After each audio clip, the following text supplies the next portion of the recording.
And it seems very, very simple. And of course I do that. I'm sure everyone does that when they're going down the wall, but I've seen it a lot and people don't tend to do this. Yeah.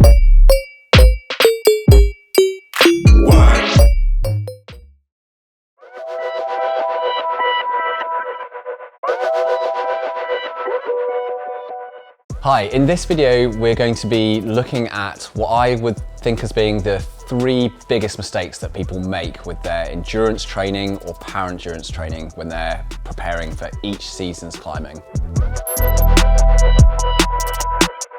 Pacing.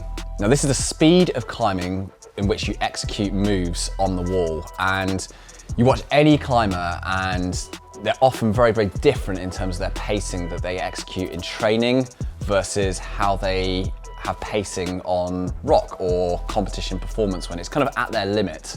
And what I mean by that is if I come onto the wall behind me and I've got a circuit that I've got planned on the wall and I'm going to be moving around, and it might be a 20 move circuit, a 30, 50 move circuit, there's a different amount of pace that you can use on the wall. So that's how quickly you move through the moves. And I think this has a really big effect on climbing. So I'll give you a demo here. If I'm on the wall and I've chosen my circuit and I'm moving around on that circuit, I'm going to have a certain natural pace of movement across the wall. And everyone's going to have that natural pace as they move around on the wall, making those moves. But if you look at that pace, so if I went back and watched a replay of that sequence there of maybe 7 or 8 moves on the wall, does that pace and movement style on the wall replicate what I'm going to be doing on my project outside, whether it's red pointing or on-sighting? Because if I'm moving way faster on the wall than I will be when I want to climb my hardest stuff, the application of that training is not going to be as high. It's not going to be able to replicate it as well. So what you'll do is you'll end up getting very used to moving quickly through those holds and not having a very long contact time on each hold. And I've seen this happen so much over the years where people get on circuits or on routes at the wall that they know quite well, and they're just powering way through it really, really smooth. It looks amazing during the training, but then when they're going to the crag outside, suddenly they're on an on-site and they're just slowly moving around. They're looking around on the terrain, trying to find clips, they're trying to find holds, they're trying to work out sequences, and the speed of climbing massively changes. And then they come back and they'll go, oh, my endurance was rubbish. I had no power endurance. I couldn't recover. It felt way harder than I was expecting. And it's because when they're training, they're not preparing appropriately on the wall. So if I jump back on the wall again now and I give you more of an example of how I would expect to move and train for an on-sighting trip, where I think the pace is very, very different compared to red pointing or knowing something really, really well. So if I jump back on that same wall again, and I'm going to choose roughly the same kind of holds, but when I'm on-sighting, I'm probably going to be looking around thinking, okay, yeah, I've got that hold up there. Is my foot right? No, I think I'm going to change my foot around. So I'm going to come across, and you'll see that I've maybe doubled or tripled the amount of time on each of those holds. Okay, moving there, move my feet, not rushing anything. Moving around the wall in just a much more moderate pace, where the contact time on each hold is much, much longer. And suddenly those same holds actually feel quite a bit harder to hold on to, and it makes a big difference in terms of the difficulty of the climbing, even though you're climbing on those same holds. And it seems very, very simple, and of course I do that. I'm sure everyone does that when they're going down the wall, but I've seen it a lot and people don't tend to do this. They might do their circuit that they work out the first time and move quite slowly and steadily like I was there, but you see them 3-4 sessions in and they're just motoring around those circuits way, way faster than they would climb outside. Then they're going out to those projects and they just don't feel the same kind of way. So really slow things down. And I think some of the key ways to do that is at each position, have a look round and say, right, if I've got 2 options of handholds, that's going to be how you're going to climb when you're on an on-site. when you look down at your feet, don't just slap your foot on any old hold. Have a careful think and take 1 or 2 seconds to do that. And suddenly each move will go from taking 1 to 2 seconds to maybe 3, 4, 5 seconds, which is a much, much more realistic representation of on-site climbing when you go outside.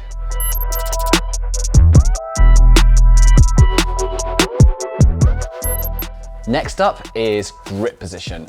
So grip position is, and the real mistake that people make is that on their training wall, they have a huge amount of crimps, or they have loads of these big blobby slopers, or they have a wall they only train on which has big jugs on 45 degrees. And the mistake is that you can often default to the training setup that you have that's easiest to do. So if you only have, or you have the majority of 45-degree walls with big jugs on it, it becomes tempting to train everything on that surface. But the relevance to your performance that you want to achieve outside, if it's on a 10-degree wall and it's gently overhanging on small single joint edges all the way, it just isn't there. And again, you'll see a decrease in the training returns that you see from training on the wrong grip type that isn't specific to what you want to achieve on.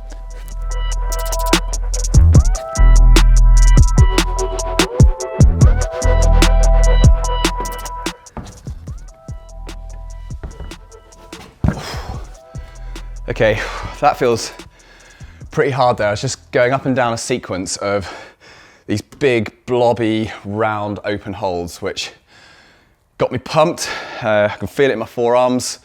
I was fatiguing and it didn't feel anywhere close to maximum. Do quite a lot of moves and get quite tired, which feels great. This has got to be amazing endurance training or power endurance training, depending on the intensity. But then you have to go, hang on a second, how does this relate to the climbing that I want to do in my competition or my project or outside the crag? Here, I think I'd made a real mistake if I was going to go climbing outside on crimpy face climbing. So what I might do is look at my circuit board and actually reject a load of the holds when I'm building my circuit. So I look at this wall here and think, okay, oranges, massive round holds, they're not relevant to what I'm going to be doing outside. Black, yeah, kind of big rounded. They're still kind of quite hard and I could get pumped on them, but they're not relevant to what I want to do.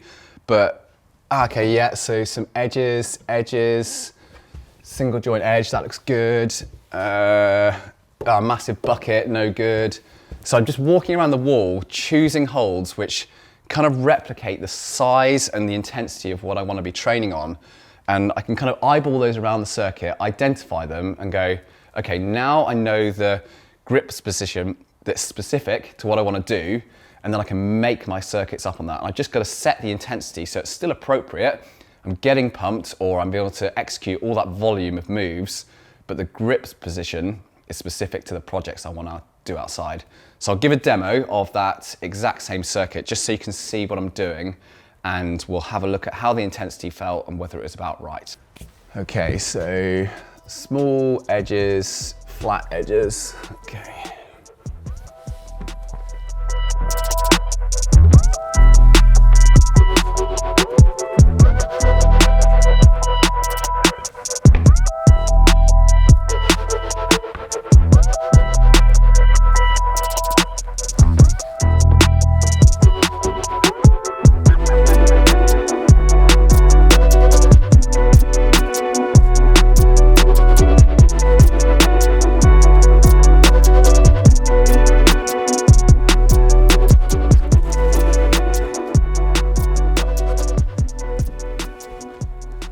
Ooh, picked it too hard.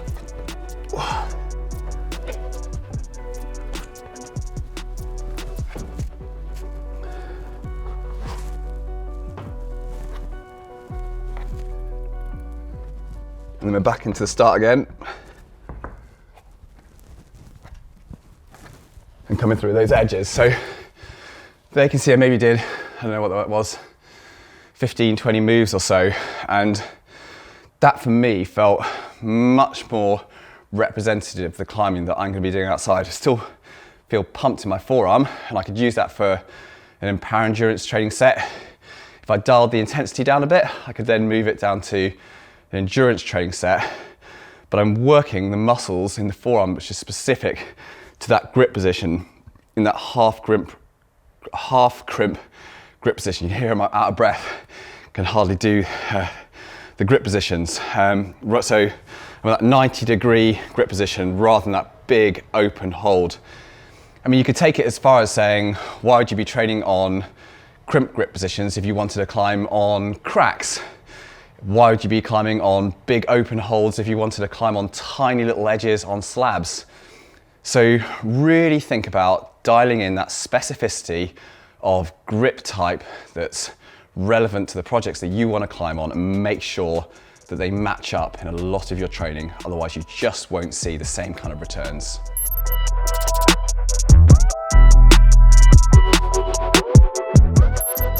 Last one is the movement style, and you'll find that most climbers have a bit of a way that they move naturally, and that comes over years and years of development. And I think this often suits the musculature we have, our height, our weight, and to some respect as well, our climbing peers and how they move. We kind of pick it up by osmosis. And once you've defaulted into that movement position, and you've learnt to become a much more twisted style of climber, or dynamic, or open, square, static, whatever it might be, is that then moves into your training, and you can end up doing this in all your movement styles within your training, and you default to that. But what happens when you get on a route and this isn't the best way to train, or the route doesn't suit that movement style?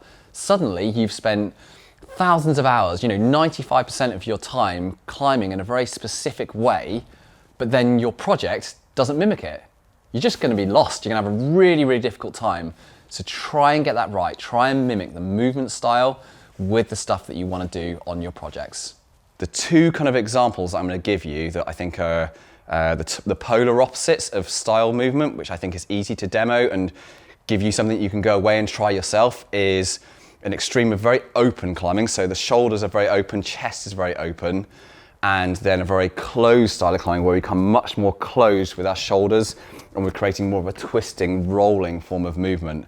And you'll recognize and see other climbers down the wall who are kind of far extremes of those two styles of climbing, and you may well be the same yourself. Some people are kind of in the middle of it, but I don't see a lot of people that are kind of bang in the middle of those two styles. People tend to default to either side.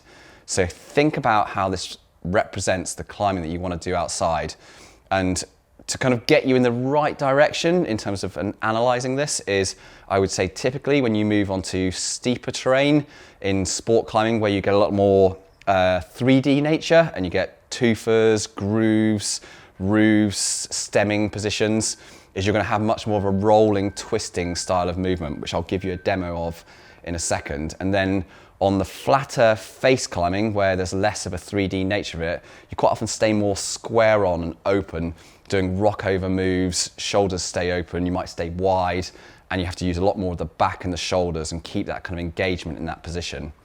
But let's start at the basics and look at that twisted style of movement, just so you can kind of get a feel for what I'm talking about. So if I go onto my wall again, I've got a splatter board here where I've got loads and loads of different options for holds. And what I'm looking for is types of movement which lead me to roll and twist around my shoulders.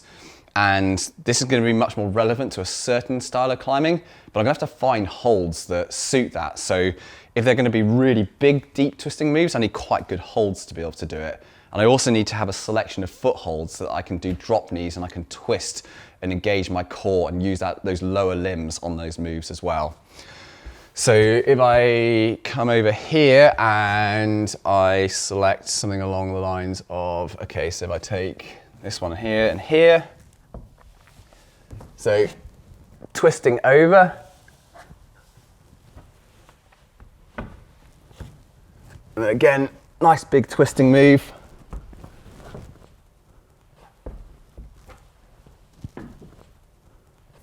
Closing up, keeping twisted.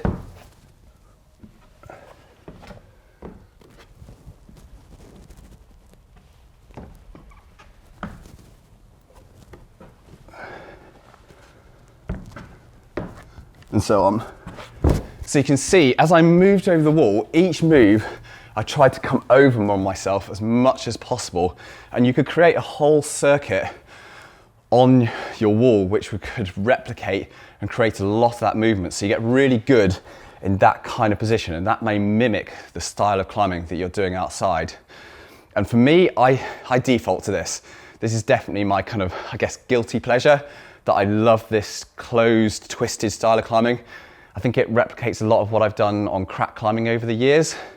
And for me, I'm awful at staying really wide open, shoulders engaged, because this doesn't replicate a lot of the hardest climbing that I've done over the years. But when I go on a sport climbing trip or a bouldering trip, that's what I must work on.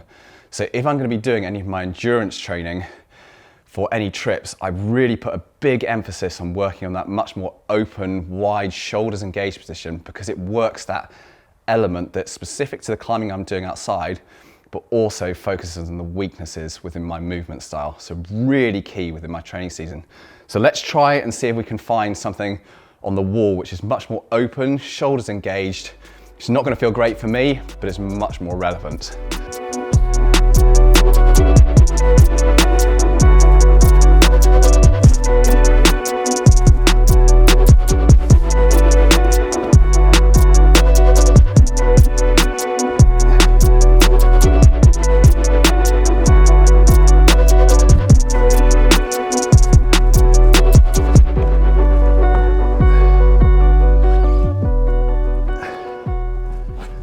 So you see, I mean, to be honest, I struggled on there a little bit.